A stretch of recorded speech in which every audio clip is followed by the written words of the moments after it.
Orang yang punya ideologi NU pasti istiqomah kepada Amin. Saya meragukan ke NU-nya kalau tidak milih Amin. Setujukah Anda dengan statement Gus Muhaimin? Orang yang punya ideologi NU pasti istiqomah ke Amin. Saya meragukan ke NU-nya kalau tidak pilih Amin. Ini yang mengikuti polling ada 4,5 ribu suara, setuju 81%. Jadi kalau konteksnya itu maka bisa dibenarkan apa yang diomongkan Caimin. Perlu diketahui secara etika orang itu kan mesti dukung saudaranya yang terdekat. Saudara ya tadi ukhuwah naziyah itu. Secara konstitusi 02 ini muktabar lah. Bahkan Tempo terang-terangan mengatakan anak haram konstitusi kan gitu.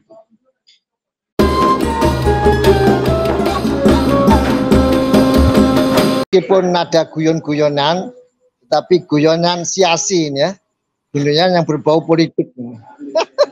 Jadi memang Mbak Khofifah tadi membantah, mengklarifikasi, bahkan menohok ya, dilabur dengan 7 sumur. Sumur 7 pun tidak air 7 siraman seperti membasuh air mughaladzah pun umpamanya pun tidak berubah sebagai seorang NU. Memang kalau dilihat dari segi keorganisasian tidak diingkari. Di dalam kalimat-kalimat di Al-Qur'an itu banyak sekali kalimat yang majas. Yang dimaksud itu adalah substansi. Ya. Seperti kalimat hunna libasul lakum wa antum libasul lahunna. Suami istri itu adalah baju. Yang dimaksud bukan bajunya menjadi baju, tetapi yang dimaksud substansi perannya. Jadi mungkin Caimin ingin mengatakan, meragukan dari soal-soal pertama. Dari segi ukhuwah naziyah. Dari segi ukhuwah naziyah ini banyak yang meragukan. Ini ada ukhuwah enggak ini? Seandainya enggak suka sama Caimin, kan bisa ke Pak Mahfud. Kan begitulah, nalar banyak orang itu begitu. Jadi meskipun Caimin guyonannya meragukan, tetapi ada korelasinya ketika pernyataan Caimin itu dikontekskan dalam ukhuwah naziyah. Menjadi orang hebat, menjadi menteri, menjadi gubernur, itu latar belakangnya adalah latar belakang NU. Dia diusung sebagai tokoh NU. Dalam nalar banyak orang, ketika ada saudaranya 2 NU, mestinya kalau nggak suka satu ya suka ke satunya. Masa dua-duanya nggak suka kan begitu. Sehingga wajar kemudian diragukan dari segi ukhuwah naziyah. Yang kedua, pantas diragukan juga dari segi misi perjuangan NU sebagai civil society terdepan dalam soal transisi demokrasi. Semua tahu ya, 01 dan 03 adalah produk demokrasi. Itu muktabar itu. Sementara 02 adalah produk dinasti. Itu nggak bisa dibantah itu. Ya. Nah, NU selama ini menjadi garda depan dalam transisi demokrasi di Indonesia dan kemudian pernah menjadikan Indonesia ini sebagai negara muslim terbesar yang mengamalkan demokrasi itu atas dasar perjuangan NU terhadap transisi demokrasi. Nah, dalam hal ini Mbak Khofifah tidak melihat itu. Yang ketiga, bisa juga diragukan dari komitmen NU soal etika dan sebagainya. Perlu diketahui secara etika orang itu kan mesti dukung saudaranya yang terdekat. Saudara ya tadi ukhuwah naziyah itu. Secara konstitusi 02 ini muktabar lah. Bahkan Tempo terang-terangan mengatakan anak haram konstitusi kan gitu. Jadi kan ada kaidah gini, tak ma yuribuk ila ma la yuribuk. Tinggalkan yang meragukan. Jadi anak haram konstitusi ini diragukan secara konstitusi. Sementara 2 ini yang kebetulan saudara secara etika harus bisa didukung malah dilemahkan, memperkuat yang justru disoal, dipermasalahkan dari segi konstitusi. Saya kira kalau dikontekskan dari segi itu, maka relevan apa yang dinamakan Caimin itu adalah bahwa Mbak Khofifah ini diragukan dalam 3 hal itu minimal lah. Soal ukhuwah nadhiyah, soal komitmen perjuangan NU tentang demokrasi, soal tentang orang NU dalam memegang konstitusi. Itu Mas. Jadi kalau konteksnya itu maka bisa dibenarkan apa yang diomongkan Caimin. Saya kira itu dulu.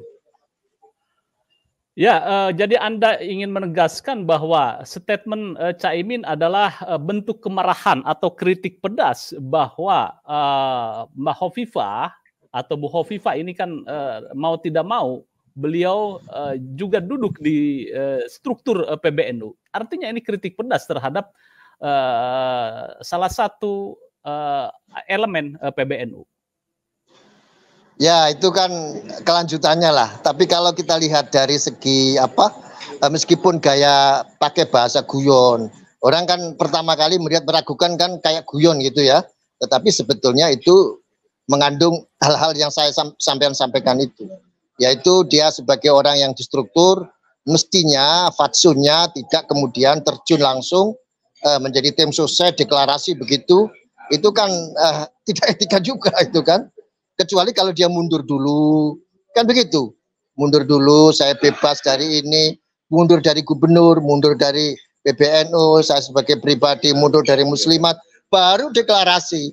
Itu yang benar, yang tidak menyalahi. Tapi kalau masih pegang struktur, kemudian mendeklarasikan itu, wajar kalau kemudian disoal oleh banyak pihak. Saya kira di dunia medsos juga banyak sekali menyoal soal kesungguhan Ibu Khofifah ini dalam memenangkan itu tanpa kemudian melepas dulu tanggung jawab yang menjadi penghalang jabatan itu dicapai. Jadi ya wajar-wajar saja kalau Mas Yusuf melihat itu sebagai kritikan, ya boleh-boleh saja dengan bahasa yang singkat meragukan itu kemudian maknanya dan pengertiannya bisa melebar kemana-mana, termasuk yang sampai tak pertanyakan itu. Ya, baik, Kang Mulas, Anda melihat bahwa deklarasinya Khofifah sebagai Jurkamnas 02, implikasi politiknya terhadap arus bawah Nahdien ini bagaimana ini, Kang? Ya menurut 02 ada pengaruh katanya, tapi kan sudah terlambat ini. Mereka sudah terkapling-kapling,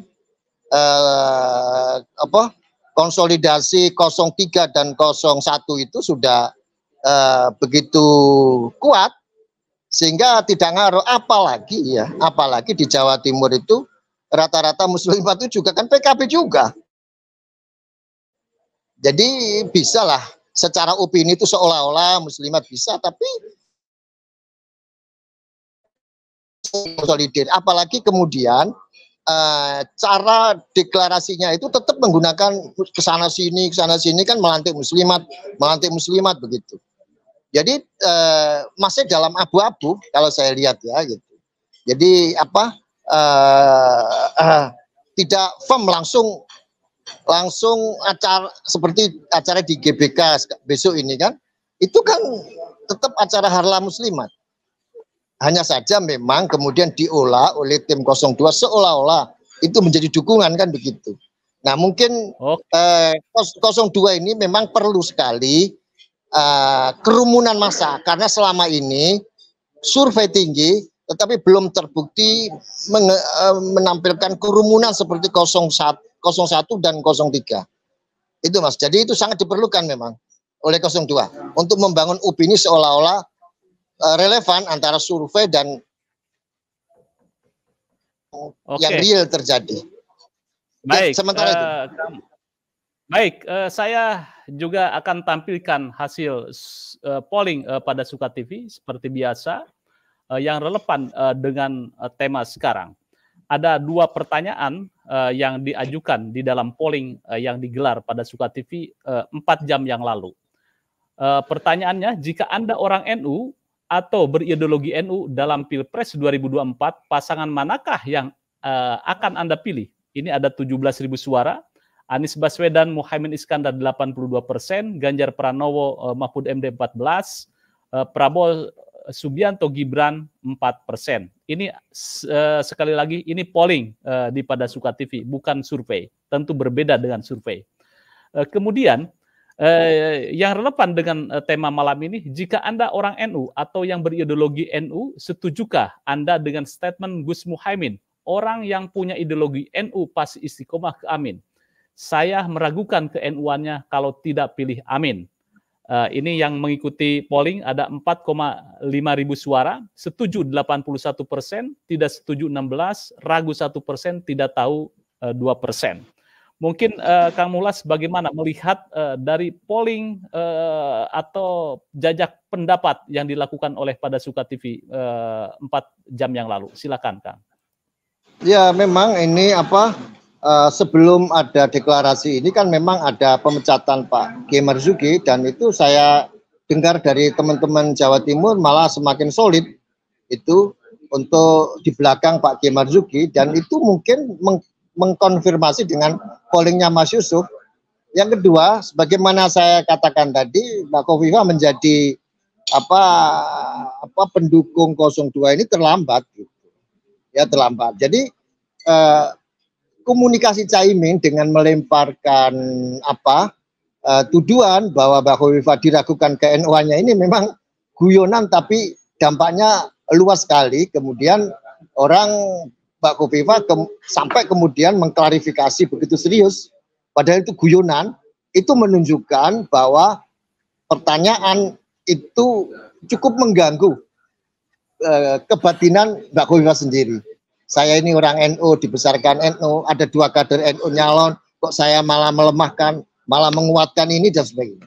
Jadi apa yang disampaikan di publik yang saya lihat tadi itu adalah cerminan dari ketidaksinkronan dari kebatinan beliau. Saya kira itu Mas. Jadi itu relevan sekali kalau memang itu, karena tidak punya pengaruh sama sekali.